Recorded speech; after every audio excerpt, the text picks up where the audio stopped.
The maker of my favorite Univibe and your favorite Univibe just came out with a new Univibe. He calls it the Funky Vibe ST. ST stands for standard. There's a lot different here and a lot for us to cover. So today we look at the Funky Vibe Fillmore East ST from Sabbadius.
What is up, YouTube? My name is Buddy Blues, and it's Small Business Tuesday on a Thursday. Friday, I don't care anymore. Today, we look at the Sabbadius Fillmore East Funky Vibe ST. Like I said at the beginning, ST stands for standard. So here's what happened last year. If you remember, I'll put a video right here. He came out with the Funky Vibe RS. RS meaning real size. He came out with the Funky Vibe, that's the real size, that's the real deal, that's perfect. So in researching that took about 2 years for him to research, because he bought a real one from, you know, from the 60s. He bought a real actual one and he deconstructed it and all of that, because he's from Argentina and most of them are crazy. Nico is the king of crazy. So after he deconstructed and reverse engineered that, he found out that, and this is stuff I don't understand, he found out that the bigger PCB board that ended up going into that Funky Vibe, kind of like the old ones, the big PCB, that one sounded better. For one reason or another, it just sounded better. So you know this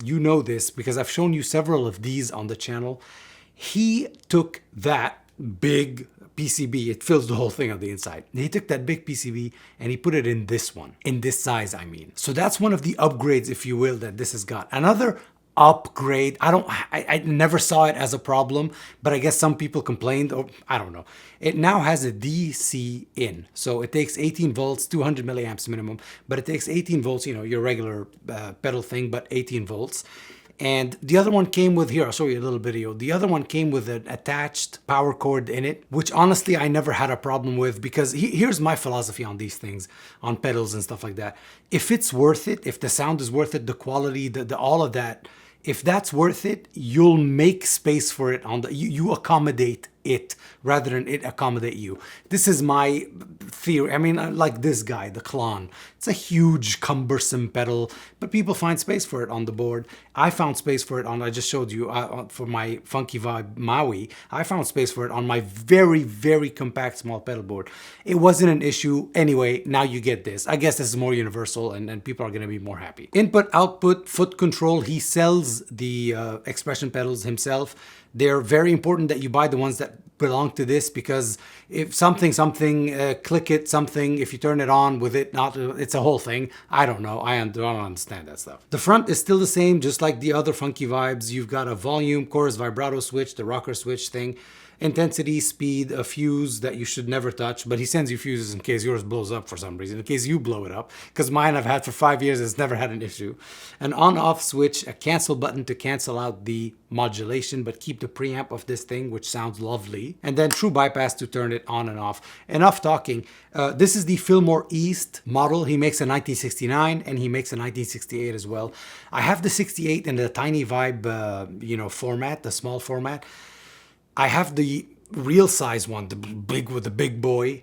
Also, I think it's a 68. Yeah, it is a 68. I wanted to try the Fillmore East because Nico is so good at, a lot of people make like, hey, this is Jimi Hendrix fuzz. Well, when Nico, what he does is he nails a song, he nails a sound, or he nails an album. This time he nailed a concert. If you don't know the Fillmore East Jimi Hendrix concert, take a moment, X out of this video, take a moment and listen to it in its entirety. That's the machine gun, the one that you know, the one that you hear, that's from that concert. Enough blah blah. Let's get to it. I've got my Victory Deputy and I'm gonna play a Strat. It's in D standard, so whole step down. Let's get to it.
Nicole Argentino. Yes, ladies and gentlemen, you have now heard the Funky Vibe Fillmore East ST. And earlier you heard the Love Drops, another one of his fuzz pedals.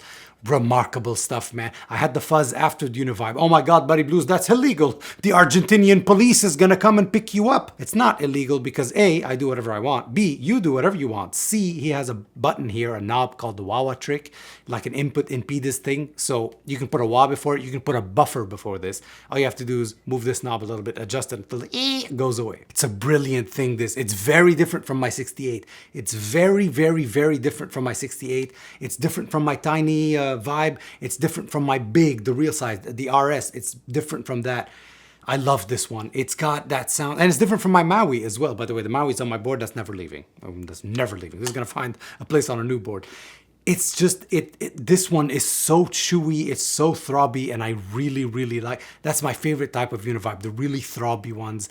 And the earlier ones, like the honey ones, they were a little bit, the 69 ones, they were a little bit Chennai, I think, yeah. They were a little bit more mellow. This is just madness. No one does it like Nico. No one in the world does Univibes. I've reviewed many Univibes on this channel. No one does Univibes like Nico. I've played the real Univibe, an original 1969. I played a real one at a vintage guitar show, and then I had another one. I had a 68. I had another one for a week at the house. No one does Univibes like Nico. Oh, but they're a little bit expensive. No one does Univibes like Nico. If you want the best, this is where you go. If you want the MXR one, I'm not, hey, there's nothing wrong with the MXR one. There's nothing wrong with it. Great pedal. If you want the MXR one, You're getting a phaser. I'm sorry, you're getting a phaser without the light bulb, without the... I'm not hurting anyone. I don't want to offend anyone. It's just not a Univibe. It's not the real deal. This is the real deal from a person that has a real one that deconstructed it. Enough talking about Nico because his head will get too big. Again, Argentina. If this is your first time on the channel, welcome. If it's not, welcome back. It's a pleasure and an honor having you here. Thank you so much for being kind in the comments, and thank you if you're being mean in the comments. This morning I had to fight with someone and block him. Here we are. Consider liking, sharing, subscribing if you like this video. If you didn't like this video, take the next airplane to Buenos Aires, even though he's in Cordoba. But anyway, take the next airplane to Buenos Aires and then ride a taxi all the way to Nico's house and tell him, hey, I didn't like Buddy Blues' video. What are you going to do about it? Thank you so much for watching. Thank you to Nico for making the best pedals you could think of. I mean, even his fuzz pedals, you just heard it. Even his fuzz pedals, man. He's got something called the Triple Trouble. Look up Sabbadius. Watch RJ's video on Sabbadius. All of the pedals that they've made. Watch my videos on all the Sabbadius stuff. This person is obsessive and he deserves the claim, the acclaim, if you will. I have been Buddy Blues. You have been the people of the blues. Until next time, thank you for watching.